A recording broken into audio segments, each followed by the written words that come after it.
Good morning everyone. সব সময় তো আমি চুলের টপিক্যাল অ্যাপ্লিকেশনের কথা বলি। আজকে টপিক্যাল অ্যাপ্লিকেশনে যাওয়ার আগে ইন্টারনালি বডিকে কিভাবে হাইড্রেটেড রাখবে, স্ক্যাল্পকে কিভাবে সুস্থ রাখবে, চুল কিভাবে লম্বা করবে, ঘন করবে খাদ্যের মাধ্যমে, সেই কথা তোমাদের সঙ্গে একটু শেয়ার করে নেব প্রথমে। তোমরা জানো রোজ যদি কচি ডাবের জল তোমরা খেতে পারো, সেটা আমাদের চুলের জন্য খুব বেনিফিশিয়াল হতে পারে। পুরো বডিকে যেমন এটা হাইড্রেটেড রাখে, চুলও তার প্রয়োজনীয় হাইড্রেশনটা পায়। নারিশ করে এটা স্ক্যাল্পকে, পাশাপাশি স্টিমুলেট করে হেয়ার গ্রোথকে।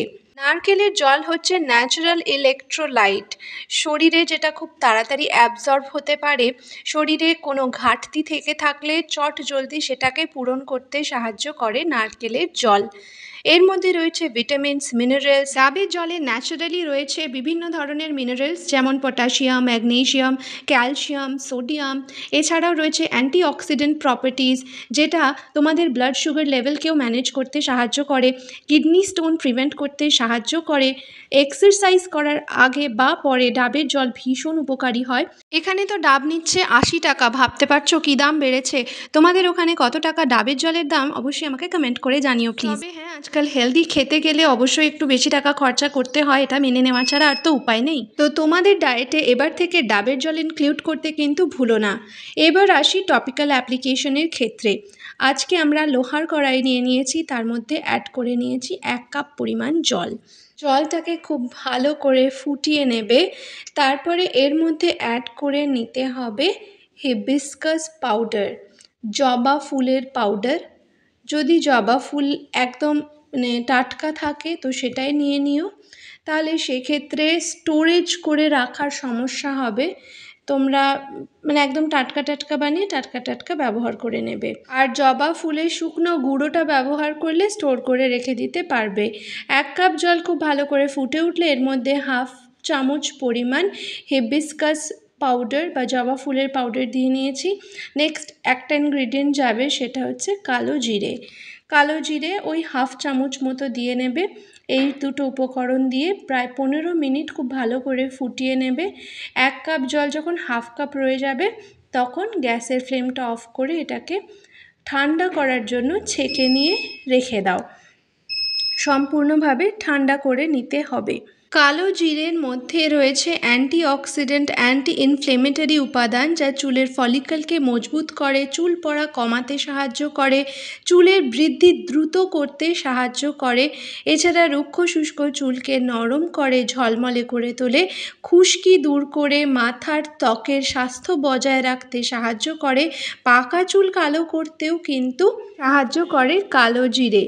কালো জিরেতে রয়েছে protein, fat, carbohydrates, fibres, vitamins, minerals. Vitamin A, C, E রয়েছে এতে, ফলিক অ্যাসিড রয়েছে, থিয়ামিন, নায়াসিন, তারপরে calcium, potassium, phosphorus, magnesium, sodium, copper, zinc, iron, manganese সব রয়েছে। এছাড়া রয়েছে বিভিন্ন ধরনের ফ্যাটি অ্যাসিড, 57 to 64% এটাতে ফ্যাটি অ্যাসিডও রয়েছে। সুতরাং টপিক্যালি অ্যাপ্লাই করো, পাশাপাশি কালো জিরে নিজের খাবারেও অ্যাড করতে শুরু করো। এই সমস্ত উপকরণ দিয়ে ফুটানোর পরে ঠান্ডা হয়ে যাওয়ার পরে ছেঁকে নিয়ে একটা পাত্রে নিয়ে নেবে, স্প্রে বটলে নিয়ে নাও, বেটার হয়। তার মধ্যে অ্যাড করে নিতে হবে 4 থেকে 5 ফোঁটা রোজমেরি এসেনশিয়াল অয়েলের। আমাদের হেয়ার রিগ্রোথ বা হেয়ার গ্রোথ, চুলের ওভারঅল হেলথকে বজায় রাখার জন্য হেয়ার টোনার একদম রেডি হয়ে গিয়েছে। সপ্তাহে 2 দিন এইটা চুলের গোড়ায় গোড়ায় স্প্রে করে নেবে। 1 সপ্তাহের জন্য বানিয়ে রেখে দাও, পরের সপ্তাহে আবার নতুন ব্যাচ প্রিপেয়ার করে ইউজ করে নেবে। 2 থেকে 3 দিনও তোমরা ব্যবহার করতে পারো, চুল পড়া একদম কমে যাবে, নতুন চুলও গজাবে এতে। এবার আসি জবা ফুলের কথায়।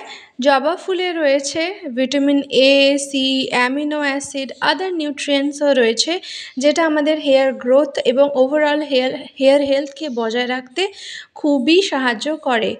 এটা স্টিমুলেট করে হেয়ার ফলিকলসকে, যেটা প্রমোট করে হেয়ার গ্রোথ আর অ্যাড করে shine and softness to the hair. লোহার কড়াইয়ের মধ্যে যখন হিবিস্কাস ফ্লাওয়ার বা জবা ফুলের পাউডার তোমরা ভালো করে ফুটাচ্ছ, আয়রন কন্টেন্টে জবা ফুল এমনি খুব রিচ হয়, তার পাশাপাশি যখন আয়রন কড়াই, লোহার কড়াইতে সেটা ফুটাচ্ছ, আয়রন কন্টেন্টকে এটা দ্বিগুণ করে দেয়। আর আয়রন এমন একটা উপাদান যেটা চুলের গোড়াকে এত মজবুত করে দেওয়ার ক্ষমতা রাখে যে চুল পড়ে দেখাও এবার, এত বড় চ্যালেঞ্জ নিতেও সক্ষম আয়রন একাই। সুতরাং তোমাদের দেহেও যেন আয়রনের ঘাটতি না হয়, তার জন্য লোহার কড়াইতে খাবার বানানো শুরু করো। পাশাপাশি চুলের জন্য যা যা কিছু বানাবে তার জন্য লোহার কড়াইটাই ব্যবহার করার চেষ্টা করো। এই 1 সপ্তাহের জন্য আমি টোনারটা বানিয়ে রেখেছিলাম, অ্যাপ্লিকেশনের পরে বাকি টোনারটুকু আমি রেফ্রিজারেটরে স্টোর করে নিয়েছি। এইটার মধ্যে ডাইলুট করে আমি কিন্তু শ্যাম্পুও করে থাকি, যদি বেঁচে যায় তো। So that's all for today, good bye, আবার আসবো। এই গরমে সকলে সুস্থ থেকো, ভালো থেকো, এইটুকুই কামনা করি।